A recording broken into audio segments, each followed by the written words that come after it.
Saudara, tidak bisa dielak bukti percakapan yang diduga Teddy Minahasa dengan keluarga Dodi Prawiranegara terkuak di meja persidangan. Dalam percakapan tersebut, saudara, secara gamblang Teddy meminta bantuan dari Dodi untuk satu kubu dengannya. Lalu seperti apa bukti percakapan Teddy dengan keluarga Dodi Prawiranegara? Berikut ini ulasannya di Gelar Perkara.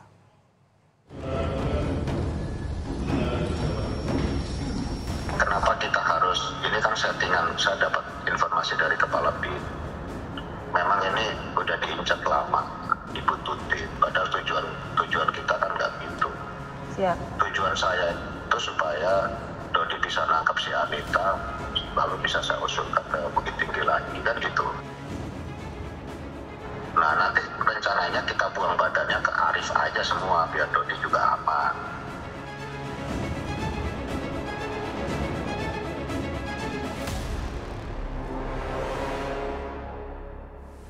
Proses persidangan yang cepat dan juga terarah membuat kasus pengedaran narkotika yang menyeret Irjen Teddy Minahasa ini menuju babak akhir.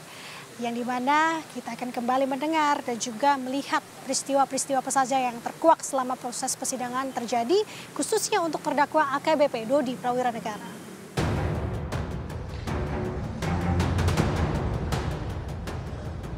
Berawal dari pesan singkat di tanggal 17 Mei 2022, kasus ini bermula.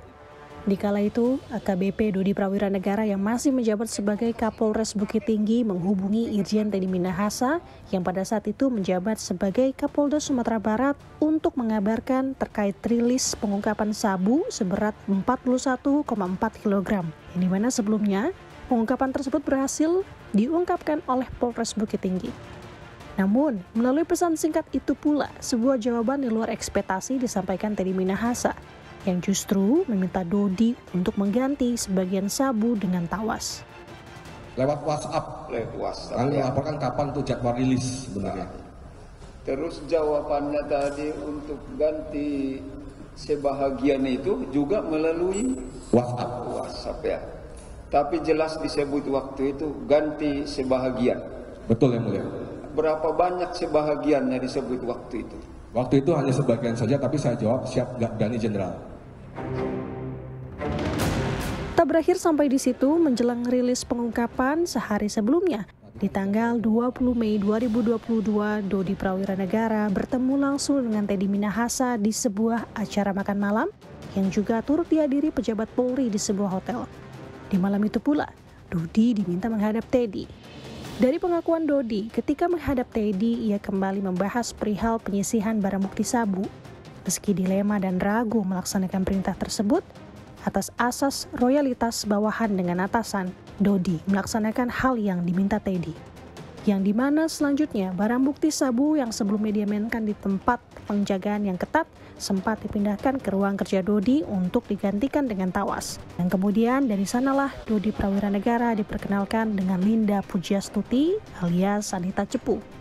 Kemudian kan disisihkan pada saat itu diganti dengan tawas itu di ruang kerja di ruang Kapolres. Apakah proses penyisihan ini ya pemindahan dari Komen ke ruang Kapolres itu ditujukan agar saudara mempermudah penggantian tawas itu? Apakah demikian? Ya pertama pasti ya. Nggak mungkin saya ambil di Comment Center Pak. Karena dijaga oleh anggota. Alasan saya apa? Berarti tujuan pemindahan dari Comment Center ke ruang kerja Kapolres adalah salah satunya untuk mempermudah penggantian BB narkotika sabu dengan tawas. Demikian ya Kapolres. Itu yang pertama. Terus yang kedua mempermudah ke lapangannya Pak. Baik. Berbagai dalih Teddy Minahasa disampaikan seperti hanya ingin menguji Dodi, menjebak Linda, bahkan memperdebatkan perihal tawas dengan terawas. Namun bagai angin segar di tengah peliknya beragam keterangan, kubu Dodi lewat keluarganya memberikan bukti adanya rekaman telepon, di mana orang yang menghubungi diduga Teddy Minahasa. Dan orang yang dihubungi pertama ialah ayahanda Dodi Prawiranegara, Irjen Purnawirawan Maman Supratman. Assalamualaikum Bapak. Waalaikumsalam, dari mana nih? Pak, mohon izin saya Teddy Minahasa. Ya. Ada apa? Halo? Halo? Ya Pak. Iya. Saya Teddy Minahasa, Pak, yang ada masalah dengan Dodi. Iya, ada apa? Itu suara Bapak ya. Maksudnya? Maksudnya biar Dodi biar satu kubu sama saya, Pak, semua biaya saya handle. Ini Mas, saya ini punya penyakit jantung ya. Dari mulai kejadian, saya tuh udah nggak boleh nonton TV, nggak boleh dengar apa-apa. Sekarang ini yang nangani itu istrinya. Oh, saya telepon Ama saja kalau gitu ya. Iya. Iya, Bapak percayakan saya juga tidak akan menyudutkan Dodi, tidak, Pak. Saya tetap bantu juga. Bapak yang sabar ya, Pak. Iya. Saya ini. Saya hubungi Ama, Pak. Ya. Saya anaknya Pak Sugiri juga, Pak. Ya. Kawan Bapak. Sugiri almarhum 73. Oh, iya.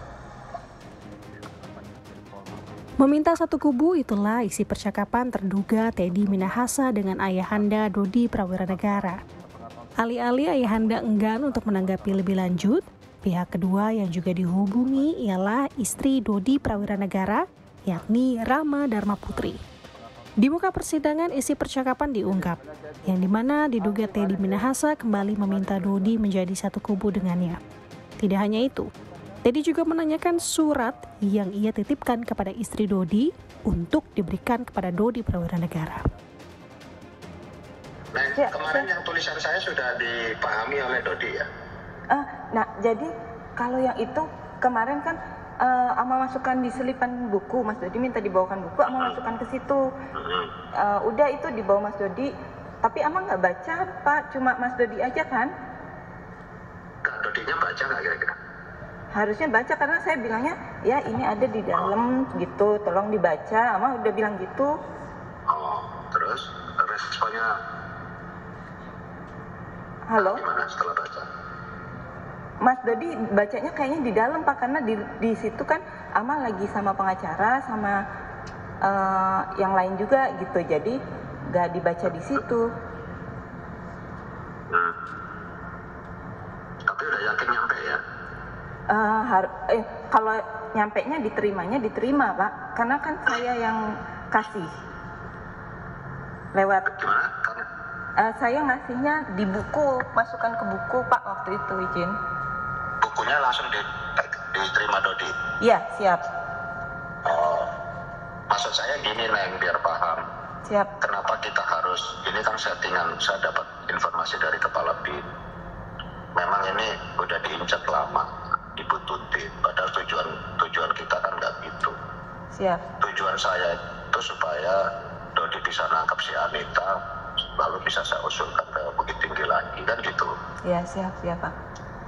Nah, nanti rencananya kita buang badannya ke Arif aja semua, biar Dodi juga aman. Dari segala bukti-bukti yang ada, baik disampaikan sendiri oleh pihak Dodi Prawiranegara. Lantas, apakah ini dapat membantu Dodi dan berpengaruh terhadap tuntutan yang akan disampaikan jaksa penuntut umum nanti? Tentu jawabannya kita akan ketahui bersama di sidang tuntutan Dodi Prawiranegara yang akan digelar 27 Maret 2023 mendatang. Nanda Prelia, Yanuar Muslim, Kompas TV, Jakarta.